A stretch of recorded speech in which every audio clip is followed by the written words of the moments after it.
সুপ্রিয় শিক্ষার্থী, আসসালামু আলাইকুম। আশা করি তোমরা ভালো আছো, সুস্থ আছো। অনলাইন ক্লাসে তোমাদেরকে স্বাগতম। এসএসসি 2021 সালের পরীক্ষার্থীদের ব্যবসায় উদ্যোগ বিষয়ের চতুর্থ অ্যাসাইনমেন্ট নিয়ে আজকে আমি তোমাদের সাথে আলোচনা করব। চতুর্থ অ্যাসাইনমেন্টটি তৃতীয় অধ্যায় আত্মকর্মসংস্থানের উপরে দেওয়া আছে। অ্যাসাইনমেন্টের শিরোনাম বাংলাদেশের বেকারত্ব নিরসনে আত্মকর্মসংস্থানের ভূমিকা নিরূপণ। অ্যাসাইনমেন্টে তোমাদের যে চারটি কাজ দিয়েছে, কতে আছে আত্মকর্মসংস্থানের ধারণা, খতে আছে আত্মকর্মসংস্থানের উপযুক্ত ও লাভজনক ক্ষেত্র, গতে আছে আত্মকর্মসংস্থানের উদ্বুদ্ধকরণের উপায়, ঘতে আছে আত্মকর্মসংস্থানের গুরুত্ব। এখানে নির্দেশনা দেওয়া আছে, এই অনুযায়ী প্রশ্নের উত্তরগুলোকে কিভাবে তোমরা সাজাবে, কিভাবে লিখবে। অ্যাসাইনমেন্টের শিরোনাম ইংরেজিতে কি করে হবে, কারণ তোমাদেরকে অ্যাসাইনমেন্টের শিরোনামটা ইংরেজিতে লিখতে হবে। তোমাদের যে নির্দেশনা দেওয়া আছে কভার পেজে, সেখানে ইংরেজিতে লিখতে বলেছে, সুতরাং তোমরা ইংরেজিতেই লেখার চেষ্টা করবা। আমি আমার ভিডিওর মধ্যে তোমাদেরকে ইংরেজি অ্যাসাইনমেন্টের শিরোনামটিও দিয়ে দিব। তো আমরা চলে যাই অ্যাসাইনমেন্টের শিরোনামটা প্রথমে দেখি। অ্যাসাইনমেন্টের শিরোনাম কি আছে? বাংলাদেশের বেকারত্ব নিরসনে আত্মকর্মসংস্থানের ভূমিকা। তো এটার ইংরেজি কি হতে পারে? Identifying the role of self employment in eradicating unemployment in Bangladesh. Eradicating মানেই হচ্ছে নিরসন বা নির্মূল করা। এই ইংরেজি শিরোনামটাই তোমরা তোমাদের কাভার পৃষ্ঠার উপরে লিখবে এবং অ্যাসাইনমেন্টের যে সংখ্যা, অ্যাসাইনমেন্টের সংখ্যায় তোমরা চতুর্থ বা ফোর্থ লিখবে বা 04 দিবে। এভাবে তোমরা অ্যাসাইনমেন্টের সংখ্যাটা লিখবে, শিরোনাম এই ইংরেজিটা দিবে। তো আমরা অ্যাসাইনমেন্টের আলোচনার মধ্যে যাই। অ্যাসাইনমেন্টের প্রথমে আছে হচ্ছে আত্মকর্মসংস্থানের ধারণা। আত্মকর্মসংস্থানের ধারণা, এটা তোমরা পূর্ববর্তী অ্যাসাইনমেন্টেও এই প্রশ্নটা তোমাদের ছিল, সেখানেও আমি আলোচনা করেছিলাম আমার পূর্বের ভিডিওতে। এইখানে আমি একটু ব্যতিক্রমভাবে সেই ধারণাটা আলোচনা করেছি। এখানে আমরা দেখি তোমাদের বইতে প্রথমেই যে গল্পটা দেওয়া আছে হাফিজুর রহমানের, এটা অনেক বড় আকারে দেওয়া আছে। মূলত তোমাদের যে অনেকেই উত্তরে দেখা যাচ্ছে যে তোমরা সরাসরি বইয়ের থেকে হুবহু ওইটাই তুলে দিচ্ছ। আসলে ওইভাবে দিলে উত্তরটা ভালো হয় না, এবং তোমাদের যে নির্দেশনা দেওয়া আছে যে উত্তরটা যেন সরাসরি বইয়ের সাথে মিল না থাকে, একদম হুবহু বই থেকে উঠায় দেওয়া নয়, নিজের ভাষায় তোমাদেরকে লিখতে বলছে। সুতরাং ওইটা পড়ে তোমাদেরকে নিজের ভাষায় নিজের মতো করে সাজায় লিখতে হবে। এজন্যই আমি ওই গল্পটাকেই ছোট আকারে আমার মতো করে সাজাইছি, তোমরা নিজেরা পড়ে তোমাদের মতো করে সাজাই লিখতে পারবা। এখানে দেখো আমি ছোট আকারে সংক্ষেপে ওই ঘটনাটাকেই তুলে ধরেছি। যে এসএসসি পাস হাফিজুর রহমান 2000 সালে জাহাজে চাকরি কাজ শুরু করেন। ছোট চাকরি, পরিশ্রম বেশি, অথচ বেতন কম হয়, তার সংসার চলছিল না। বাধ্য হয়ে চাকরি ছেড়ে গ্রামে ফিরে আসে।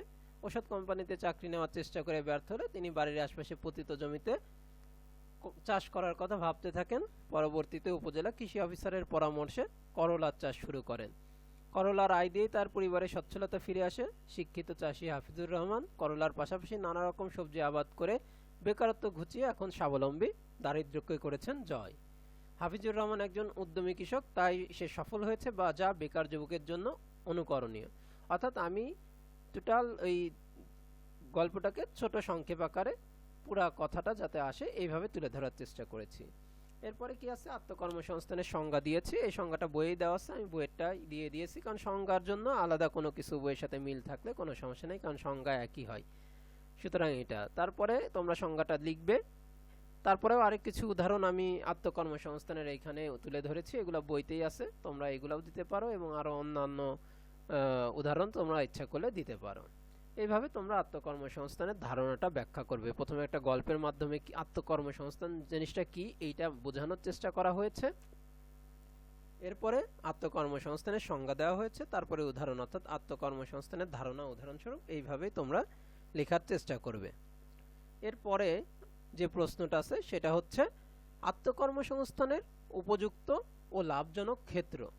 আত্মকর্মসংস্থানের কোন কোন ক্ষেত্র উপযুক্ত এবং লাভজনক, এখানে যে বিষয়গুলো দেখার বিষয়, যে আত্মকর্মসংস্থান করতে যাচ্ছ তুমি, এমন একটা বিষয় নিয়ে আত্মকর্মসংস্থানমূলক কাজ করতে যাচ্ছ যেটার জন্য প্রয়োজনীয় কাঁচামাল বা প্রয়োজনীয় যন্ত্রপাতি এখানে পাওয়াই যায় না, সেটা দূর থেকে বা বিদেশ থেকে নিয়ে আসতে হয়, তাহলে সেই কাজটা করা তোমার জন্য কি কঠিন হবে এবং আত্মকর্মসংস্থানমূলক কাজটা তোমার জন্য কষ্টসাধ্য হবে। এই জন্যই বলা হচ্ছে যে উপযুক্ত এবং লাভজনক ক্ষেত্র কোনটা এইটা আগে যাচাই করা, এবং এটারই কিছু উপযুক্ত ক্ষেত্র আমি এখানে দেখাইছি। বইয়ে আরো অনেক বেশি আছে, তোমরা তোমাদের মতো করে লিখবে। আমি আগেই বলছি যে আমি তোমাদেরকে ধারণা দেওয়ার চেষ্টা করছি, তোমরা নিজেদের মতো করে লিখবে, হুবহু এইটাও কপি করে লিখবে না। এখানে আমি কিছুটা ভূমিকায় কথা লিখেছি যে আত্মকর্মসংস্থানের অনুপ্রেরণায় নিজ মালিকানা ও ব্যবস্থাপনায় চালিত যে কোনো ক্ষুদ্র ব্যবসায় নিয়োজিত থেকে যেমন সম্মানজনকভাবে জীবিকা উপার্জন করা যায়, তেমনি দেশের অর্থনৈতিক উন্নয়নেও অবদান রাখা যায়। আসলে বেকার থাকার থেকে যে কোনো ছোটখাটো কাজও যদি ছোটখাটো ব্যবসাও করা যায়, সেটাই কিন্তু আসলে সম্মানজনক, কারণ তুমি অন্যের মুখাপেক্ষী না হয়ে নিজেই উপার্জন করছো। কে কি বললো এটা আসলে আমাদের এখন দেখার বিষয় নয়। চাহিদা আছে এমন পণ্য উৎপাদন ও বিক্রয় করে বা সেবাদান করে অর্থ উপার্জন করা যেতে পারে, অর্থাৎ সেবা কার্যের মাধ্যমেও হতে পারে, পণ্য উৎপাদন ও বিক্রয় কার্যের মাধ্যমেও আত্মকর্মসংস্থানের ব্যবস্থা করা যেতে পারে। সবসময় এসব ক্ষেত্রে খেয়াল রাখতে হবে যে আমাদের যে সকল সম্পদ রয়েছে, অর্থাৎ আমাদের আয়ত্তের মধ্যে, আমাদের কাছে, আমাদের এলাকার মধ্যে যে সকল সম্পদ রয়েছে তার সঠিক ব্যবহার করে কিভাবে সম্মানজনকভাবে জীবিকা উপার্জন করা যায় এটার ব্যবস্থা করতে হবে। স্বল্প মূলধন নিয়ে নিজস্ব মেধা ও দক্ষতা কাজে লাগিয়ে খুব সহজে আত্মকর্মসংস্থানে সফল হওয়া যায়। এখানে কিছু উপযুক্ত ক্ষেত্র, লাভজনক এবং উপযুক্ত ক্ষেত্র, যেমন আমরা কুষ্টিয়ায় যারা আছি আমরা চিন্তা করি যে আমাদের কুমারখালীতে কি আছে, তাঁতের একটা বড় মার্কেট কিন্তু কুষ্টিয়া, এখানে হস্তচালিত তাঁত আছে, কুষ্টিয়ার তাঁতের কিন্তু একটা সুনাম রয়ে গেছে এখানে। তো এরকম ভাবে তাহলে তাঁত শিল্পটা কিন্তু আমাদের কুষ্টিয়ার জন্য একটা লাভজনক এবং উপযোগী ক্ষেত্র। এইভাবে যে অনেকগুলা এখানে মাদুর বা ম্যাট তৈরি, মৃৎশিল্প, বাঁশজাত দ্রব্য প্রস্তুত, লবণ উৎপাদন, চিন্তা করি আমরা কি এখানে লবণ উৎপাদন করতে পারবো? এটা তো সামুদ্রিক এলাকার বিষয়, অর্থাৎ এইখানে যদি আমরা লবণ উৎপাদন করতে চাই সেটা আসলে সম্ভব না। তো এইভাবে আমাদের যে সম্পদ আছে আমাদের এলাকার মধ্যে সেইটা নিয়ে চিন্তা করেই কিন্তু আত্মকর্মসংস্থানমূলক কাজের কথা চিন্তা করতে হবে। সুতরাং এখান থেকে তোমরা এইগুলা লিখতে পারো, এবং এটা মূলত তালিকা করে তোমাদেরকে লিখতে বলেছে, এইভাবে তালিকা করে ছক আকারে তোমাদেরকে লিখতে হবে। এটা মনে রাখতে হবে, তোমাদের বইতে আরো অনেক বেশি দেওয়া আছে, তোমরা সেটাও দেখে এই তালিকাটা তৈরি করতে পারো, কোনো অসুবিধা নেই। তো এর পরের প্রশ্নে আমরা যাব। এর পরের প্রশ্ন আছে আত্মকর্মসংস্থানে উদ্বুদ্ধকরণে করণীয়, অর্থাৎ আত্মকর্মসংস্থানমূলক কর্মকাণ্ডে আমরা কিভাবে যুব সমাজকে, কিভাবে শিক্ষার্থীদের উদ্বুদ্ধ করতে পারি এই সম্পর্কে আমাদের করণীয় কি, এইটা এখানে আলোচনা করতে হবে। তো এইখানে আমি আলোচনা করেছি, এখানেও আমি আগেই বলেছি যে তোমাদের বইতে এই পয়েন্টগুলো দেওয়া আছে।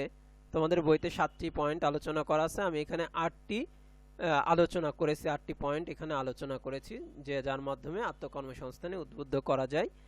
তো তোমাদেরকে লেখার ক্ষেত্রে যে নির্দেশনা দেওয়া আছে সেখানে কমপক্ষে 6টি লিখতে বলেছে, অর্থাৎ 6টির কম হলে তোমাদের মার্ক কমে যাবে।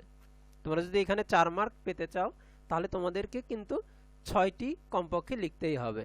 সেখানে আমি তোমাদের বইতে 7টি আছে, আমি 8টি আলোচনা করেছি। তোমরা এই বিষয়টা দেখতে পারো এবং এইগুলা তোমরা লিখতে পারো নিজেদের মতো করে। আমি যেমন প্রথমে উপরে কিছুটা ভূমিকা আলোচনা করেছি, এই ভূমিকা আলোচনার ক্ষেত্রে আমি যে কথাগুলো দিয়েছি এগুলাই তোমরা সরাসরি লিখবে না, তোমরা নিজেদের বই থেকেও ধারণা নিয়ে নিজেদের মতো করে প্রথমে উপরে কিছু ভূমিকা কথা লিখে তারপরে তোমরা এই যে পদক্ষেপগুলো, যে পদক্ষেপের মাধ্যমে আমরা আত্মকর্মসংস্থানে শিক্ষার্থীদেরকে আগ্রহ সৃষ্টি করতে পারি, উদ্বুদ্ধ করতে পারি, এই বিষয়টা তোমরা নিয়ে আসবে। তো এখানে আমি যে কথাগুলো দিয়েছি ভূমিকাতে, যে আত্মকর্মসংস্থানের জন্য প্রয়োজন ব্যক্তিগত দক্ষতা ও স্বনির্ভর পেশায় নিয়োজিত থেকে জীবিকা অর্জনের প্রবল ইচ্ছা শক্তি। আত্মকর্মসংস্থান আসলে করতে গেলে সবচেয়ে বড় যেটা দরকার সেটা হচ্ছে ব্যক্তিগত দক্ষতা এবং তোমার পরিশ্রম করার ইচ্ছা, এবং এইটা থেকে তোমার সফলতা অর্জনের যে ইচ্ছা আগ্রহ এইটাই হচ্ছে সবথেকে জরুরি। তুমি যদি দক্ষ, যেই কাজে দক্ষ সেই কাজ না করে অন্য একটা কাজ করতে যাও, তাহলে কিন্তু সেখানে সফলতা লাভের সম্ভাবনা কম। এজন্য যেই কাজের উপরে দক্ষ সেই কাজে ব্যক্তিগত দক্ষতা নিয়ে কর্মঠ হতে হবে, পরিশ্রম করতে হবে এবং ইচ্ছা শক্তি থাকতে হবে যে না আমি এটা এই কাজের মাধ্যমে কি করতে পারবো, যে সফল হতে পারবো। এরকম মানসিকতা নিয়ে, দৃঢ় মনোবল নিয়ে এগিয়ে যেতে হবে এবং কাজ করতে হবে, তাহলেই কিন্তু সম্ভব আসলে সফলতা অর্জন করা। তো এখানে যে পদক্ষেপগুলো দেওয়া আছে, যে শিক্ষার্থীদের অনুপ্রাণিত করতে হবে, যে কোনো কাজই আসলে ছোট না বা অপমানের নয়। অনেক ক্ষেত্রে আমরা কোনো কাজকে ছোট হিসাবে দেখে থাকি। আসলে এই কাজটা যদি ছোট হয় তাহলে এই কাজটা কে করবে? ওই কাজটাও তো আমাদের সমাজের জন্য প্রয়োজন। সাপোজ আমাদের যারা ড্রেন পরিষ্কার করে, পরিষ্কারের কাজ করে বা ধোপারা কাপড় পরিষ্কার করে, এরা যদি এই কাজগুলো না করতো তাহলে আমাদের পরিবেশের কি অবস্থা হতো? পরিবেশটা নোংরা হয়ে যেত, ড্রেনগুলো বদ্ধ হয়ে আবদ্ধ হয়ে যেত। এইভাবে অনেক বিষয় আছে যেই কাজগুলোকে আমরা ছোট চোখে, অপমানের চোখে দেখে থাকি, আসলে কিন্তু তা নয়। ওই কাজটাও কিন্তু সমাজের জন্য, মানুষের জন্য প্রয়োজনীয় এবং জরুরি। ওই কাজটাও কিন্তু সমান গুরুত্বপূর্ণ। এজন্য কোনো কাজই যে ছোট নয়, এটা অনুপ্রাণিত করতে হবে। তারপরে কি, পোস্টারিং এর মাধ্যমে, প্রচারের মাধ্যমে আত্মকর্মসংস্থানমূলক যে উপযুক্ত ক্ষেত্রগুলো আছে এইগুলোর ব্যাপারে শিক্ষার্থীদেরকে বা এলাকার মানুষদেরকে, এলাকার যুব সমাজকে প্রচারের মাধ্যমে তাদেরকে উদ্বুদ্ধ করতে হবে। আত্মকর্মসংস্থানে যারা সফল হয়েছে তাদের জীবন কাহিনী শিক্ষার্থীদের জানাতে হবে। তারপরে কি, যে সকল শিক্ষার্থী ঝরে পড়েছে তাদেরকে প্রশিক্ষণ দিয়ে, ঋণ দিয়ে হলেও তাদেরকে আত্মকর্মসংস্থানমূলক কাজের সাথে যুক্ত করতে হবে। এইভাবে আসলে 8টা পয়েন্ট এখানে আলোচনা করা হয়েছে। এইগুলা করার মাধ্যমে কি করতে পারি আমরা, শিক্ষার্থীদেরকে এবং যারা যুব সমাজ আছে তাদেরকে কিন্তু আমরা আত্মকর্মসংস্থানমূলক কাজে উদ্বুদ্ধ করতে পারি। এগুলো তোমরা এইভাবে লিখবে। এরপরে আছে শেষ প্রশ্ন, ঘ নম্বর হচ্ছে আত্মকর্মসংস্থানের গুরুত্ব। আত্মকর্মসংস্থানের গুরুত্ব ব্যাপক, এইখানে আমরা আলোচনা করব। এখানে আমি বইয়ের যে আত্মকর্মসংস্থানের প্রয়োজনীয়তা দেওয়া আছে সেখান থেকে 10টি পয়েন্ট এখানে আলোচনা করেছি। তোমরা এইভাবে উদাহরণসহ 10টি পয়েন্ট আলোচনা করবে। আমি কিন্তু পয়েন্টের হেডিং তৈরি করেছি বইয়ে, কিন্তু এইভাবে হেডিং করা নেই। আমি পয়েন্টের একটা শিরোনাম করে করে পয়েন্টগুলোকে আলোচনা করার চেষ্টা করেছি নিজের মতো। বইটা হুবহু উঠাই দেইনি, তোমরাও উঠাই দিবা না। বইটা হুবহু নিজেদের মতো করে এইভাবে করবে। আমি প্রথম যেটা বলেছি, কর্মসংস্থান সৃষ্টি। আমরা জানি যে আত্মকর্মসংস্থানের মাধ্যমে কি হয়, একটা মানুষের কর্মসংস্থানের সৃষ্টি হয়। সেই বেকার মানুষটা আত্মকর্মসংস্থানমূলক কাজের দ্বারা নিজের জীবিকা নির্বাহ করতে পারে, তার আত্মকর্মসংস্থানের সৃষ্টি হয়। আয় বৃদ্ধির সম্ভাবনা, তাহলে কি একজন মানুষ যে বেকার আছে সে আত্মকর্মসংস্থানমূলক কাজের দ্বারা কি করতে পারে, প্রাথমিকভাবে সীমিত আকারে তার আয়ের একটা সংস্থান করতে পারে। পরবর্তীতে দেখা যায় যে ওই আত্মকর্মসংস্থানমূলক কাজের ব্যাপকতার কারণে বা জনপ্রিয়তার কারণে সে ওইখান থেকে অনেক বেশি পরিমাণ কি আয় করা সম্ভব। আমরা উদাহরণস্বরূপ ফেসবুকের প্রতিষ্ঠাতার কথা চিন্তা করি, যে ফেসবুক যখন সে শুরু করে তখন কিন্তু তার আয় এত বেশি ছিল না, খুব স্বল্প পরিসরে আয় হয়েছে, কিন্তু আজ সে বিশ্বের অত্যন্ত ধনী মানুষদের মধ্যে একজন। তারপরে দেখো 3 নম্বর পয়েন্টে আছে সামাজিক মর্যাদা বৃদ্ধি। আমরা যদি তার কথা চিন্তা করি, ফেসবুকের প্রতিষ্ঠাতা মার্ক জাকারবার্গের কথা, যে সামাজিক মর্যাদা কিন্তু তার এখন অনেক, কিন্তু সে যখন হয়তো শুরু করেছিল তখন অনেকেই হয়তো এটাকে কি তৈরি করছো, কি এটা, অনেক রকম ভাবে তাদেরকে কিন্তু হেয় প্রতিপন্ন করার চেষ্টা করেছে। কিন্তু তার ফলেও সে তার প্রবল ইচ্ছা দ্বারা, তার পরিশ্রম দ্বারা কিন্তু আজকে সমাজে একটা মর্যাদার স্থানে গেছে। এরপরে কি, মূলধন গঠন। আত্মকর্মসংস্থানমূলক যখন আমি একটা ব্যবসায় দাঁড় করাবো বা একটা প্রতিষ্ঠান দাঁড় করাবো, তখন মূলধন গঠন হবে, যেটা কি নিজস্ব মূলধনের পাশাপাশি জাতীয় মূলধনও তৈরি হবে। এরপরে আছে স্বাধীন পেশা। অবশ্যই আত্মকর্মসংস্থান একটি স্বাধীন পেশা, এখানে কারোর অধীনত্ব নাই, নিজের মতো করে করা সম্ভব। সমাজ ও দেশের উন্নয়ন। আত্মকর্মসংস্থানমূলক কাজের দ্বারা কি হয়, মানুষ সমাজ ও দেশের উন্নয়নে সাধিত করে থাকে। তরুণ সমাজ সমাজ বিরোধী কোনো কর্মকাণ্ডে লিপ্ত হয় না, ফলে সামাজিক এবং দেশের উন্নয়ন লাভ হয়।